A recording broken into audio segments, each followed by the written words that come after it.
إن الحمد لله نحمده ونستعينه ونستغفره ونؤمن به ونتوكل عليه ونعوذ بالله من شرور أنفسنا ومن سيئات أعمالنا من يهده الله فلا مضل له ومن يضلل فلا هادي له ونشهد أن لا إله إلا الله وحده لا شريك له ونشهد أن محمدا عبده ورسوله. أعوذ بالله من الشيطان الرجيم.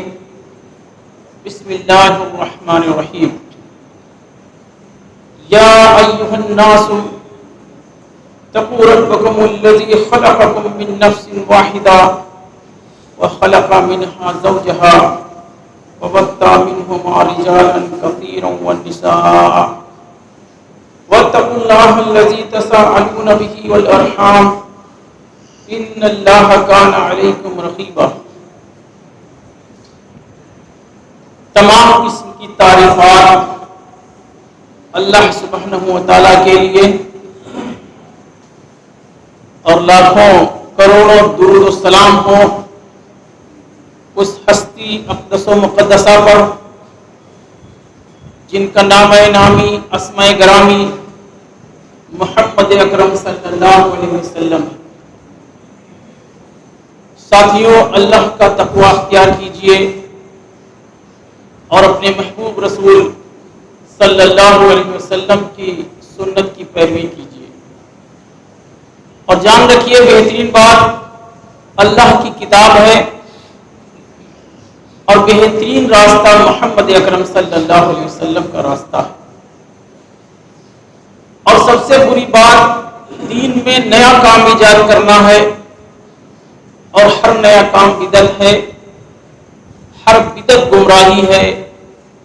اور ہر گمراہی دوزخ میں جانے والی. ساتھیوں،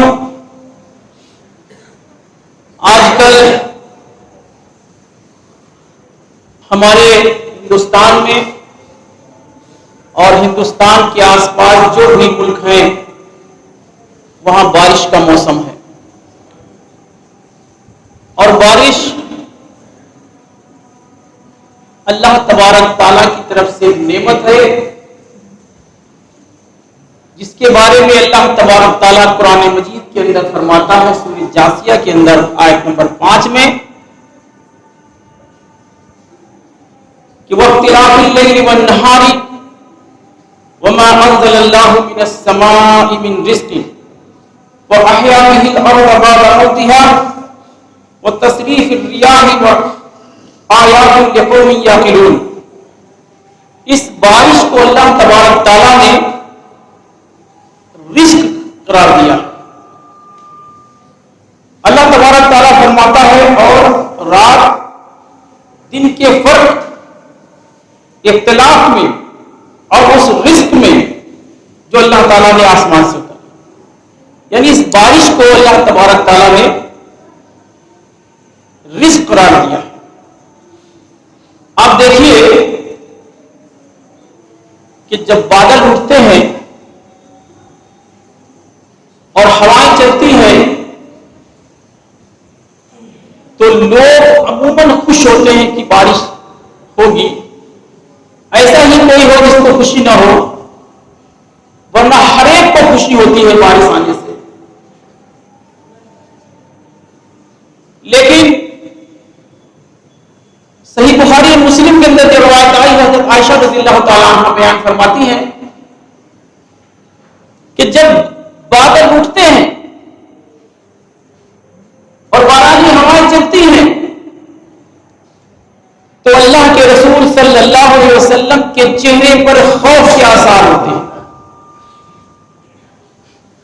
حضرت عائشہ رضی اللہ تعالیٰ عنہ بیان کرتی ہیں کہ اے اللہ کے رسول، جب بھی بادل اٹھتے ہیں، جب بھی ہوائیں چلتی ہیں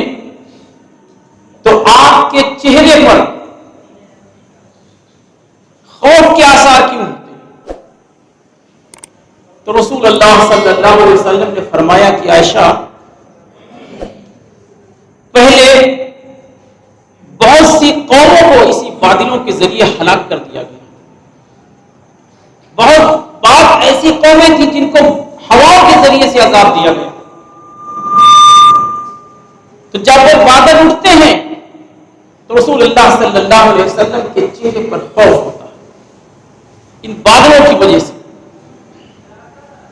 تو ہمیں بھی جب بھی بادل اٹھتے دیکھیں ہم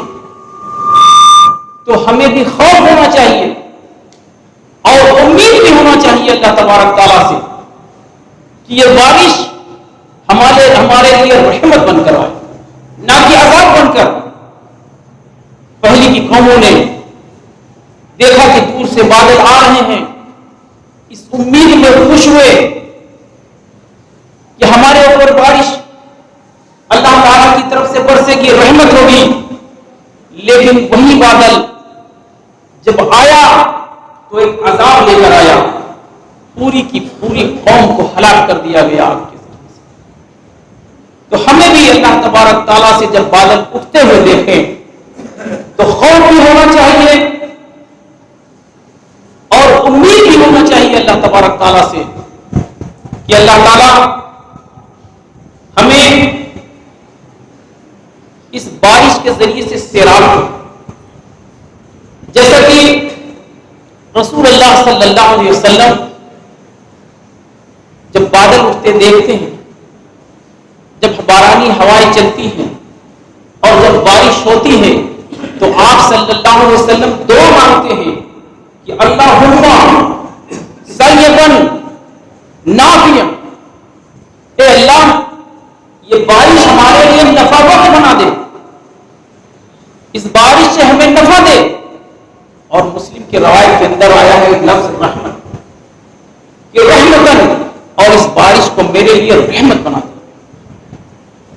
تو ہمیں اس سے جو سبق مل رہا ہے کہ جب بھی بارش ہو, بادل اٹھے تو اللہ تبارک تعالیٰ سے ہم بھی دعا کریں کہ اللہ اس بارش کو میرے لیے نفع بخش بنا دے, ہمارے لیے رحمت بنا دے. جو ہمیں سنت سے جو چیزیں مل رہی ہیں ہمیں اس پر عمل کرنا چاہیے. اور بارش کے وقت اللہ تبارک تعالیٰ سے دعا بھی کرنی چاہیے, جیسا کہ امام حاکم رحمہ اللہ اپنی کتاب مستدرک کے اندر روایت لے کے آتے ہیں کہ اللہ کے رسول صلی اللہ علیہ وسلم نے فرمایا کہ دو وقت ایسے ہوتے ہیں کہ جب اللہ کا بندہ اللہ تبارک تعالیٰ سے کوئی دعا کرتا ہے تو اللہ تعالیٰ اس کی دعا کو رد نہیں کرتا. آپ صلی اللہ علیہ وسلم نے فرمایا کہ ایک وقت جب اقامت ہو رہی ہوتی ہے, اذان اور اقامت کے بیچ کا جو وقت ہوتا ہے, اس وقت جب انسان اللہ تبارک تعالیٰ سے دعا کرتا ہے تو اللہ تعالیٰ اس کی دعا کو قبول فرما لیتا ہے. اسی طرح سے جب بارش ہو رہی ہوتی ہے تو رسول اللہ صلی اللہ علیہ وسلم نے ارشاد فرمایا کہ ایسے وقت جب اللہ کا کوئی بندہ اللہ کے آگے اپنے دونوں ہاتھ اٹھاتا ہے اور اللہ تعالیٰ سے دعائیں کرتا ہے تو اللہ تعالیٰ اس کی دعا کو رد نہیں کرتا. تو یہ بارش ہمارے لیے ایک نعمت ہے. جیسا کہ حضرت انس رضی اللہ تعالیٰ عنہ بیان فرماتے ہیں کہ ایک روز بارش کے بادل آئے اور بارش شروع ہوئی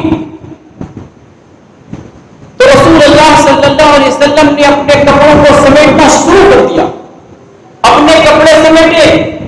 اور اپنے ہاتھوں میں بارش کا پانی لے کر اپنے جسم پر ملنے لگے. تو حضرت انس رضی اللہ تعالیٰ عنہ بیان کرتے ہیں کہ میں نے کہا اے اللہ کے رسول یہ کیا ہے؟ تو رسول اللہ صلی اللہ علیہ وسلم نے فرمایا کہ یہ اللہ کی نعمت ہے, یہ رحمت ہے, اس کو ہم لے کر اپنے جسم پر ملے, اس سے فائدہ ہو. تو یہ رسول اللہ صلی اللہ علیہ وسلم کا عمل ہے کہ بارش کو اپنے جسم پر بھی لے لیں. آپ نہا بھی سکتے ہیں, آپ نہائیے جو سنت سے ثابت ہے. تو ہمیں ایسا کرنا چاہیے اور جب بارش ہو تو اللہ تعالیٰ کا شکر بھی ادا کریں کہ اللہ تبارک تعالیٰ نے ہمارے لیے آسمان سے نعمت اتاری ہے. آپ دیکھیے بہت سی جگہیں ایسی ہیں جہاں بارش نہیں ہوتی اور بہت سی جگہیں ایسی ہوتی ہیں جہاں بے شمار بارش ہوتی ہے.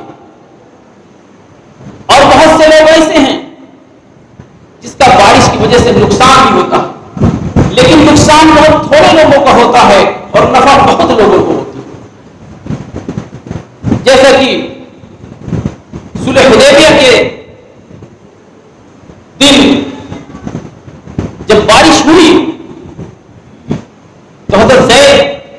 بن خالد رضی اللہ تعالیٰ عنہ بیان کرتے ہیں، یہ روایت بخاری مسلم کے اندر ہے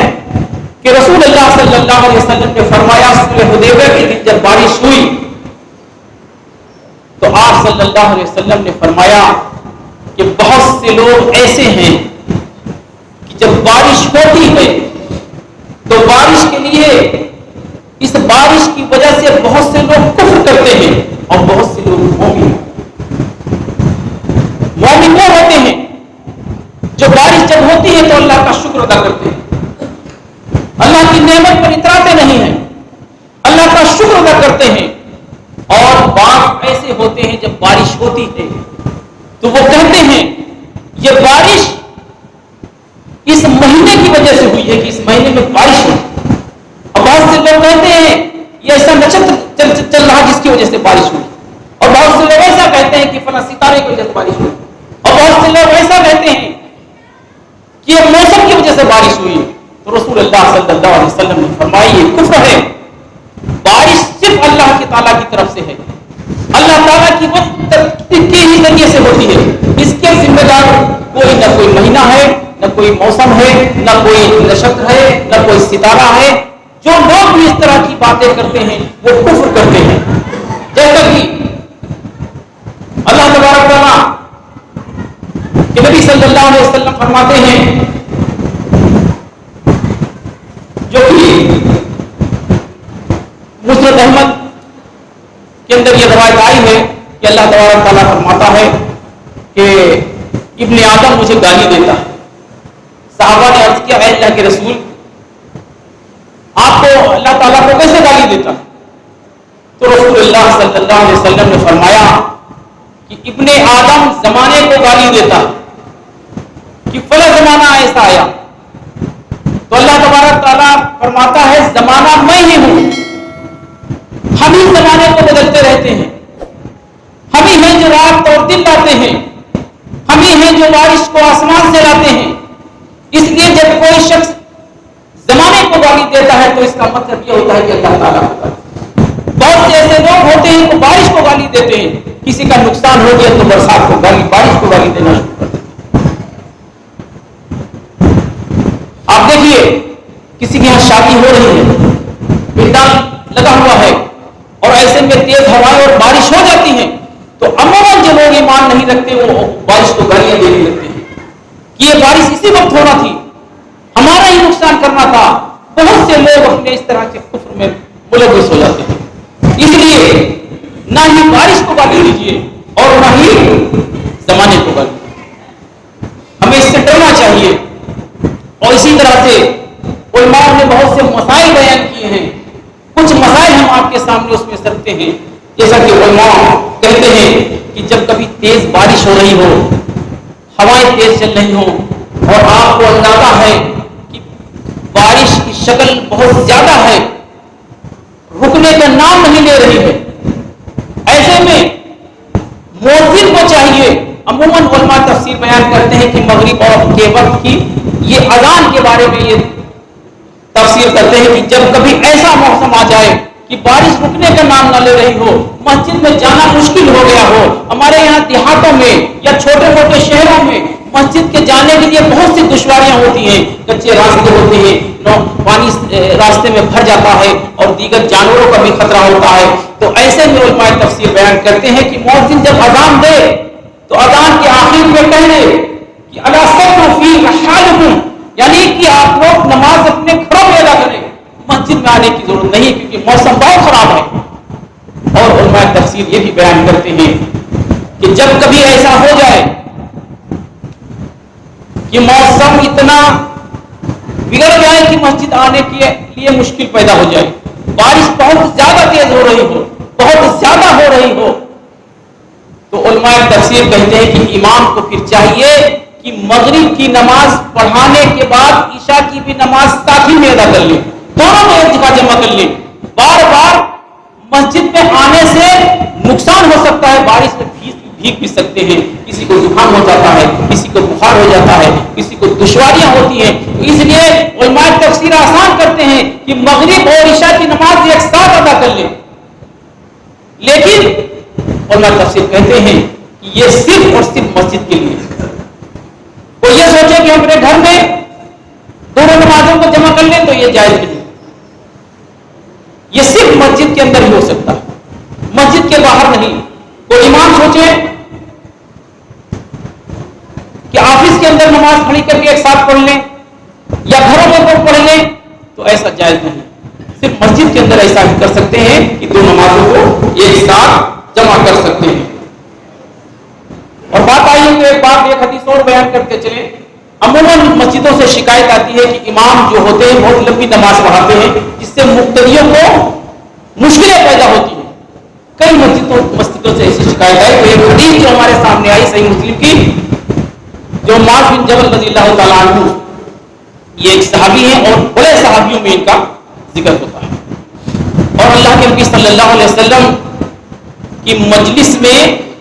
اکثر حاضر رہا کرتے تھے، اور ان کا ایک اور اصول تھا کہ یہ عشاء کی نماز رسول اللہ صلی اللہ علیہ وسلم کے پیچھے جماعت میں پڑھتے تھے، اور پڑھنے کے بعد جب اپنے محلے میں جاتے تھے، تھوڑی سی دور پر ان کا گھر تھا، تو وہاں پر یہ عشاء کی نماز پڑھاتے تھے۔ پہلے یہاں پڑھتے تھے اور پھر وہاں جا کے امامت کرتے تھے۔ تو ایک روز کا واقعہ ہے، معاذ بن جبل رضی اللہ تعالیٰ عنہ امامت کے لیے نماز کھڑے ہوئے، آپ نے نماز پڑھانا شروع کی تو ایک صحابی سب میں کھڑے ہوئے تھے، جب دیکھا کہ حضرت معاذ رضی اللہ تعالیٰ عنہ نماز شروع کر دی تو انہوں نے اپنی نیت کو توڑا اور سب سے پیچھے ہٹے اور الگ جا کر اپنی نماز کو پڑھا اور پڑھ کر گھر چلے گئے۔ لوگوں نے بعد میں بتایا حضرت معاذ رضی اللہ تعالیٰ عنہ سے کہ فلاں شخص نے بیچ میں نماز توڑ دی اور اپنی نماز الگ پڑھ کر گھر چلے گئے۔ تو حضرت معاذ رضی اللہ تعالیٰ عنہ کہتے ہیں کہ اب وہ شخص منافق ہو گیا۔ اب یہ بات ان کے پاس جب پہنچی کہ معاذ نے انہیں منافق کا فتویٰ دیا، تو وہ بھاگتے ہوئے رسول اللہ صلی اللہ علیہ وسلم کی خدمت میں حاضر ہوئے۔ جب وہ وہاں پہنچتے ہیں تو دیکھتے ہیں حضرت معاذ رضی اللہ تعالیٰ عنہ پہلے سے وہاں تشریف فرما، تو کہتے ہیں اے اللہ کے رسول صلی اللہ علیہ وسلم، معاذ نے ہمارے اوپر منافق کا فتویٰ دیا ہے، آپ ہمارا فیصلہ کیجئے۔ رسول اللہ صلی اللہ علیہ وسلم نے فرمایا بات کیا ہے؟ وہ بیان کرتے ہیں کہ میں ایک مزدور آدمی ہوں، سارا دن کھیتوں اور باغ میں کام کرتا ہوں، اور رات کو بیوی بھی ہیں، بچے بھی ہیں، ان کو بھی دیکھنا ہوتا ہے، اور جب میں مسجد کے اندر آیا تو جماعت میں جب شامل ہوا تو معاذ رضی اللہ تعالیٰ عنہ نے سورہ بقرہ کی تلاوت کر دی۔ اے اللہ کے رسول، ہم اتنی لمبی نماز نہیں پڑھ سکتے، ہم اتنے تھکے ہوتے ہیں، ہم اتنے پریشان ہوتے ہیں، ہمیں گھر بھی جانا ہوتا ہے۔ یہ صحابی یہ واقعہ بیان ہی کر رہے تھے کہ نبی کریم صلی اللہ علیہ وسلم کے ماتھے پر سلوٹیں پڑنے لگے، آپ کے چہرے کا رنگ بدلنے لگا۔ آپ نے بات سن کر کہا معاذ، تم میری امت کے اندر فتنہ پیدا کرنا چاہتے ہو، اگر تمہیں لمبی رکعت پڑھانی ہے تو یہ بھی دیکھو تمہارے پیچھے بہت سے ایسے لوگ بھی کھڑے ہیں جو مریض ہیں، وہ زیادہ دیر نہیں کھڑے ہو سکتے ہیں، ان کا بھی خیال رکھو، اور ایسے لوگ بھی ہوتے ہیں جو محنت کش ہوتے ہیں، سارا دن محنت اور مشقت کر کے آتے ہیں، تھکے ہوتے ہیں، ان کا بھی خیال رکھو،